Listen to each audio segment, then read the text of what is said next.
एगो काफी होला अतना तुम पेटवा जब फुकतर हो केहू के डबल फुकवा के ले आते 2000 दे के बलिया जिला में तो ही कलाकार है इस तुरंत का जवाब दे सकता है नजरुल्लाह हल्दी जमालू उसका भाई और तीसरा आदमी तुरंत बजाना नहीं देखा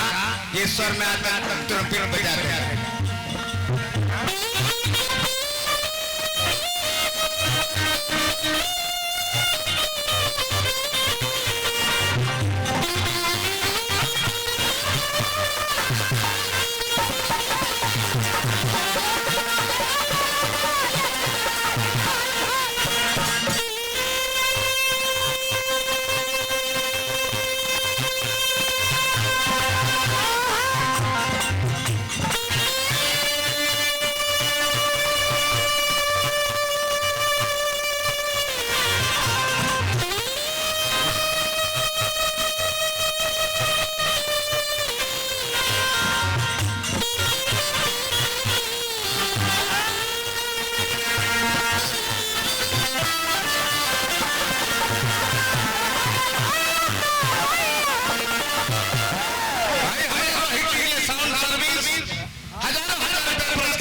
भोजपुरी गायक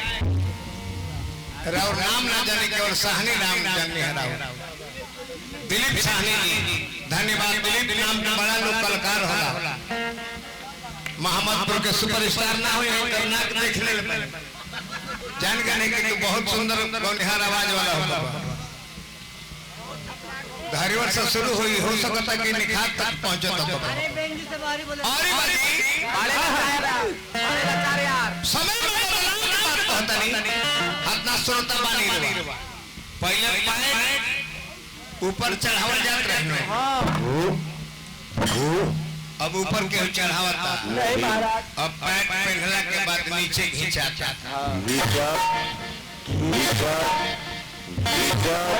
कहाँ ले जाता है जलारार रखे घर तले खींचते रह जाते पहले फाटला पैंट के शिकायत होत रहे ना कि पैंट फाटल बा एमे पेवन साटल बा अब 12 ठाई फाटल बा ओकर 12000 दाम बा 6 ठाई फाटल बा ओकर 6000 दाम बा 3 ठाई ना 2 ठाई फाटल बा ओकर 2000 दाम अब फटल के बेसी दाम हो गई पहले फटल के लोग बेइज्जती समझे फटल के इज्जतदार हो वही तरह इनकर हाल हाजी जन्नी गलती ना माना बाबू और वाली कि बारे ये हमारा गाना लिखल ना और औरे जिला के जाना है ना सोनू संगी उनके लिखल गाना पहले जी कोर जी हमर गाना है गाय बिलवा कहने के जाई गाय बा देखन ये मैटर अच्छा लागता तो गवानी कि सोनू संगी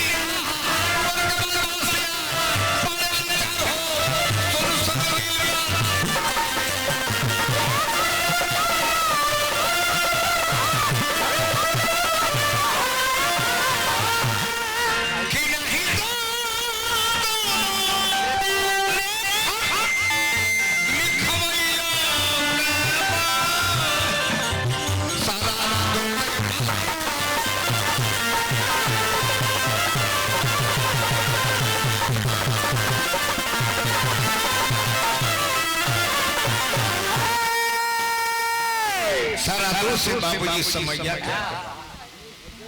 दा हो नॉट बोल्ड भाई एरे जा हो नॉट बोल्ड भाई जोगी